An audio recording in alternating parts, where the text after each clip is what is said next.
The Webb Telescope gives us a new look at a very old world. Hi there, everyone. I'm Jeff, and this is Plain English, lesson number 491. JR is the producer, and he has uploaded today's lesson to plainenglish.com/491. Now listen, 491 is getting dangerously close to 500, and we have never done anything out of the ordinary for an anniversary or anything like that. But I think we need to celebrate 500 episodes together. So listen until the end, and I'll tell you what we're planning, and most importantly, how you can be involved in the celebration. But first, just 7 months after it launched, the James Webb Space Telescope has sent its first images back to Earth. They are just a taste of what's to come, as the telescope will help scientists peer deep into space and back in time. In the second half of the lesson, we'll talk about the phrasal verb turn over, and JR has a song of the week. Let's dive in.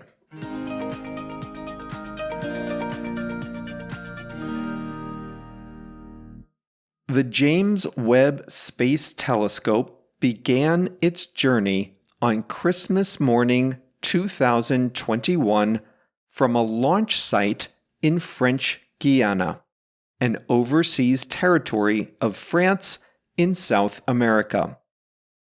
Almost 20 years in the making, the telescope promised to deliver images from deep space that could improve our understanding of the universe, how it was created, how it has developed, and what it might contain today.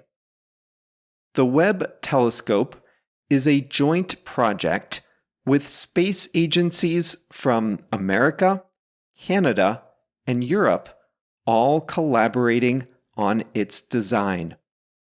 Over 20,000 engineers, astronomers, technicians, scientists, and other workers have touched the project since it began in 2002. Just over 7 months since its launch, the telescope sent its first images back to Earth in the middle of last month. I'll tell you more about those images next week. But first, you need to know what's so special about the Webb Telescope. This telescope is designed to peer into the farthest reaches of the universe using an infrared lens. The Webb Telescope will build on discoveries made with the Hubble telescope, which has been in orbit since 1990. The Hubble's images capture primarily ultraviolet and visible light, and they have led to breakthroughs in astronomy. For example, thanks to the Hubble, astronomers now know that the universe is ever expanding. The Webb is an improvement in 2 ways. First, it's a more powerful lens. The mirror that helps the Hubble take images is 2.5 meters across. The Webb's will be 6.8 meters across. And the Webb will be able to capture infrared images. The infrared images will let it see through dust and gas that would cloud the images from other telescopes. The Webb's mission has 4 parts.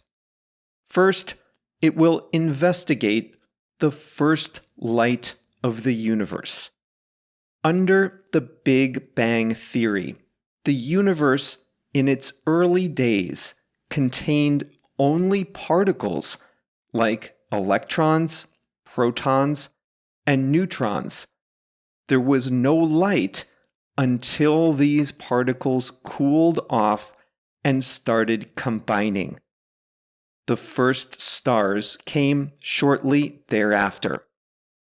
The Webb telescope is powerful enough, astronomers think, to study these early forms of light. Remember, in astronomy, time and distance are related because the universe is ever expanding. So if something is far away, on the outer edges of the universe, then that means it started a long time ago. The Webb telescope is powerful enough to see light very far away, so far away that it started near the beginning of the universe. The second part of the mission is to study the composition and arrangement of galaxies. When we think of galaxies today, we think of spirals and ellipses. But those are images from galaxies relatively close to Earth. By studying the composition of galaxies farther away, astronomers hope to understand how the earlier ones formed. There's a part of the universe about 7,000 light years from Earth called the Eagle Nebula. That part of the universe is known as the star birthplace. In the Eagle Nebula, stars form in clouds of gas. But those very clouds make it hard to see how the stars form. The gas obscures the view from telescopes. But the Webb's infrared telescope can see through that gas to provide a window on how new stars form. That's the third part of the mission. And the last part is to look closer to home, but more in depth. The Kepler telescope spent over 9 years in deep space, and its images revealed over 2,600 exoplanets. Those are planets that revolve around other stars that are not our sun. The Webb telescope will be able to take a closer look at those planets, study their atmospheres, and determine whether any of them are likely to support life. Together, astronomers hope to unravel the mysteries of the universe by studying these 4 parts of the mission. But before they can do that, they need a reservation.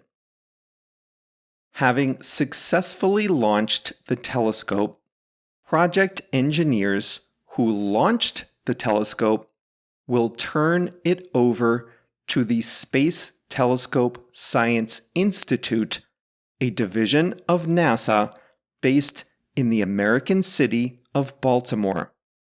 That agency gets to determine who can use the telescope and for what reason.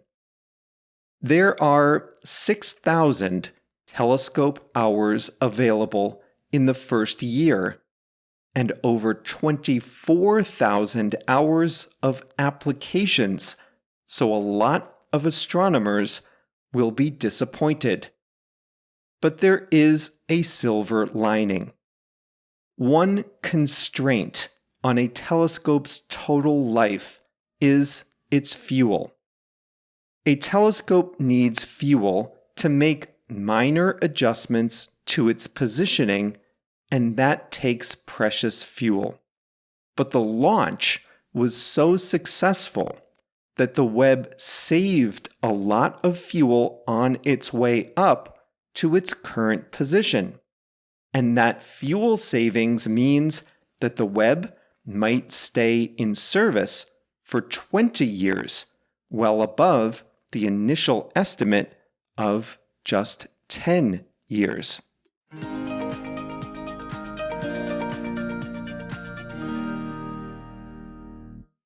So next week, probably on Thursday, we'll talk about some of the images that came back, and we'll also talk about how the Webb telescope was almost canceled back in 2011. Here's an interesting fact about the Webb telescope. It's sitting at something called a Lagrange point. Now, anywhere in the universe, large bodies exert gravitational pull on other things nearby. So gravity will move objects out in space, right? So imagine you have two large objects, like the sun and the earth, both exerting gravitational pull on a small object like a telescope. You can imagine how hard it is to stand still somewhere in space if gravity is pulling you in two directions. Well, whenever there are two large objects, there are 5 points at which the gravitational pull of the two objects is balanced out. And that's a great place for a satellite because it won't need to use as much fuel to make minor corrections to its positioning. I looked at a diagram of the 5 Lagrange points between the Earth and the Sun. 4 make some sort of sense to me, and 1 is a complete mystery.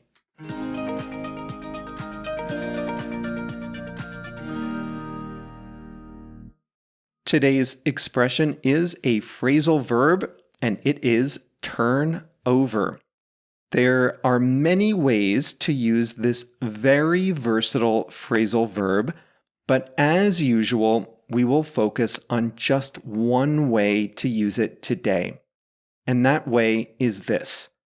To turn something over is to give control of it to someone else.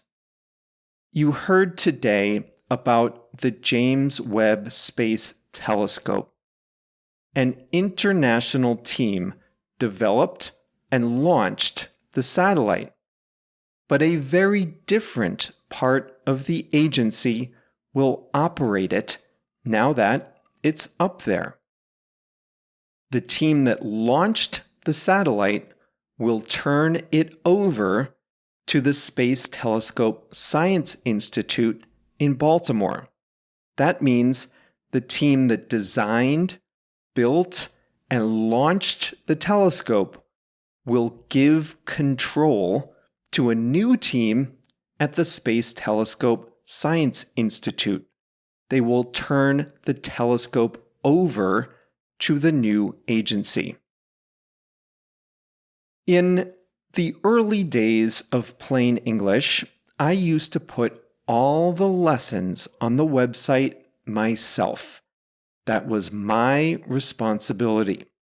But a few years ago, I turned that responsibility over to JR. Now he's the one in charge of making sure you get your full and complete lessons at the correct URL every Monday and Thursday. When I turned that responsibility over to JR, I gave him control over that part of our process. What happens to a small family business when the founder is ready to retire? The founder can sell the business. In that case, he or she would turn the business over to whoever bought it. Other times, founders turn it over to the next generation. They turn their businesses over to their kids or someone else in the family to continue to run it. Hong Kong was a British colony from 1841 until 1997, with a brief exception during World War II. In 1997, the British government turned Hong Kong over to China. For over 150 years, Hong Kong was a British colony, meaning that it was part of British territory. But then the UK signed an agreement with China to give official sovereignty over Hong Kong to China. As part of the process to turn Hong Kong over, the UK and China signed an agreement that guaranteed Hong Kong could live under its old system of government and commerce for 50 years. Just 25 years after Britain turned Hong Kong over to China, Hong Kong has lost the political freedom it once had. So much for that 50-year guarantee. Harvey Weinstein is a former Hollywood producer. He was convicted of sexual assault in New York State in 2021. Now, he is on trial in California. These types of crimes in the U.S. are state crimes. So a state has custody of a suspect, a state prosecutes the defendant, and the state can imprison someone found guilty of the crime. Well, after the New York trial, Weinstein was sentenced to 23 years in prison in New York. But he is also facing charges in California, a different state. So New York turned him over to California to face trial there. He still has to go to jail in New York, but New York gave responsibility for him to California for his current trial. New York turned him over to California. El Chapo, the former Mexican drug lord, was captured for the third and hopefully last time in 2016 in Mexico. Mexican police captured him, but they turned him over to the United States, where he stood trial, was convicted, and is now serving a life sentence.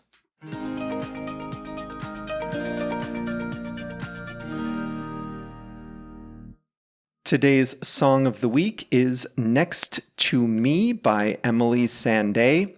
This is a great song about the loyalty of her partner. She sings about a man that won't be drinking until late, gambling, or being unfaithful because I'll find him next to me, she says. It's a good song. It reminds me of another singer's style, but I can't put my finger on it. Have a listen. You may have heard it before. It came out about 10 years ago. Next to Me by Emily Sandé. All right, that's it for today. Lesson number 491. Today is August 4th, 2022. That's the day this lesson will be released. And as I said, I want to do something special for lesson number 500, which is scheduled to come out on September 5th, 2022. That's a month from now, so we have a month to get ready. And I have two things I want to do for episode 500. First, I want to live stream it to Instagram and Facebook. So you can watch me do it on video. I have never done that before, but we'll do it for 500. And the second thing I want to do is put together a video featuring all of you. Well, maybe not all of you, that would be a long video. Well, a video with as many of you as possible sharing your stories. I've talked a lot over 491 lessons, so I think it's time to let some of you talk as well. So to facilitate that, I've set up a website at plainenglish.com/500, 500. Now, normally, that would take you to a lesson page, but this will be the exception. If you're listening to this in August, that page will help you get ready for the 500th episode special. It will help you connect with us on Instagram and Facebook, your choice, and it will let you record a video to be part of the montage. It's so simple. You can do it right from your phone, right on that page. Just 2 or 3 taps and you'll be recording. plainenglish.com/500. Go ahead and do that now. Record your video. And if you're listening after September 5th, 2022, that page is where you'll find the big result of our celebration. plainenglish.com/500 will live forever. Here in August, that's where you can be part of the celebration. In September 2022 and beyond, that's where you can see the final result. Either way, your job is to go to plainenglish.com/500. Do that now. You won't regret it.